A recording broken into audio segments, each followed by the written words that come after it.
What's up guys? So for today's video guys, I'm going to show you guys on how I applied in a cargo ship, paano ako nakapagtrabaho dito sa barko as a hospitality management student or BSHM.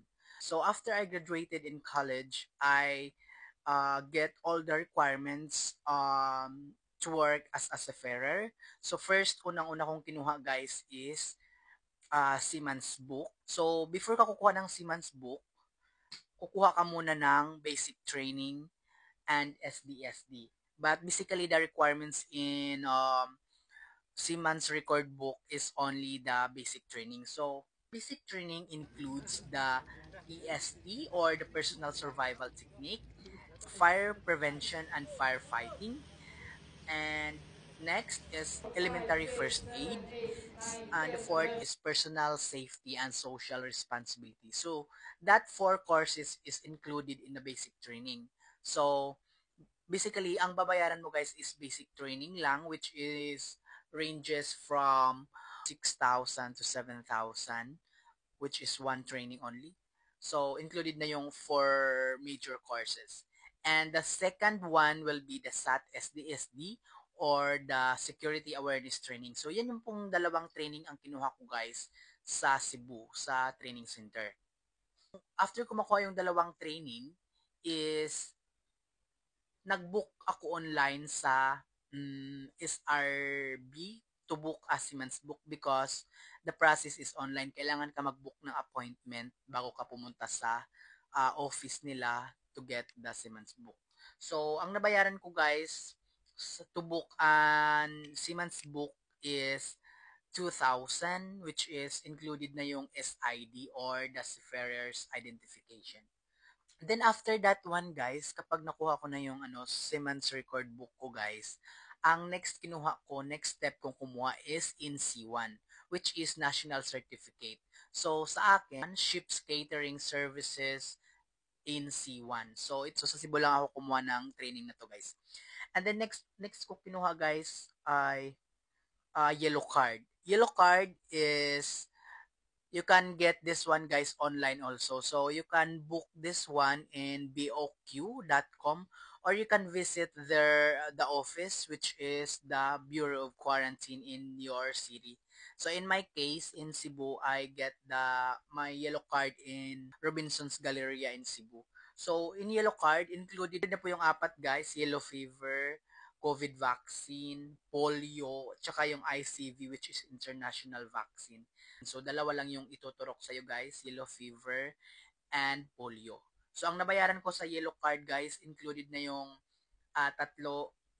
dalawang vaccine tsaka yung certificate na dalawa, yung ICV tsaka COVID na na-included doon, which is ang nabayaran ko is umabot siya ng 1,000 to 500.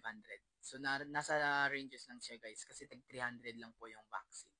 So, yung NC1 ko pala guys, is free lang guys since sponsored by Tesla lang po yun. So, okay guys, so after makumpleto mo yung yellow card guys, you need to prepare your government IDs. Kailangan ready na din po yung mga government IDs mo, which is PhilHealth, SSS, Pag-ibig, and TIN number. So, yung apat po guys is napaka-importante po siya. Kailangan po yan sa company. So, make sure you already get that 4 IDs.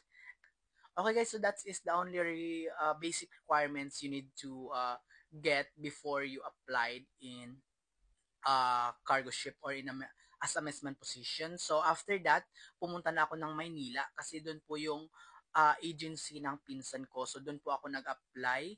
So in-interview nila po ako doon guys. I submit all the requirements including my diploma and TOR and all government IDs and my training. So basically the company will give you the list of requirements. So kapag kumpleto na po yung lahat ng requirements dun guys, isasubmit nyo po yun sa office. After I submitted the requirements, they have a small examination. There is essay and identification. So that exam will also serve as your application. And after that one, reschedule po ako nila for interview. And then after a month, in-interview nila ako guys. And after the interview, um, they give me the in-house training. So the in-house training is free from the company. So sila po yung nagbabayad sa training ng in-house training. So doon po sa in-house training guys, free po yung yung accommodation. So marami po kayong mga kasama doon. So may makikilala po kayo na mga iba-ibang tao.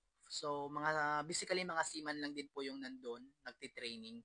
So, after sa in-house training ko guys, so nagre-report po ako dun sa opisina guys, twice a month or thrice a month. So, ifina-follow up ko kasi sabi nung instructor namin, kailangan mo ifa-follow up para malaman nila na interesado ka din sa trabaho na yan para mabigyan ka ng lineup. So, ayun guys, after ilang months na nagre-report ako sa office, wala pa ring schedule. So, nag-apply muna ako ng work sa Maynila. So, while nag-work po ako dun guys, still nagre-report pa din ako sa office kasi gusto ko talaga makapag-work sa barko as a messman. So, after that, 3 months, ayun guys, nabigyan ako ng line up for utility. So, nag-utility po ako doon mga 3 to 4 months, I think. And they gave me the pre-medical. So, there is a medical there.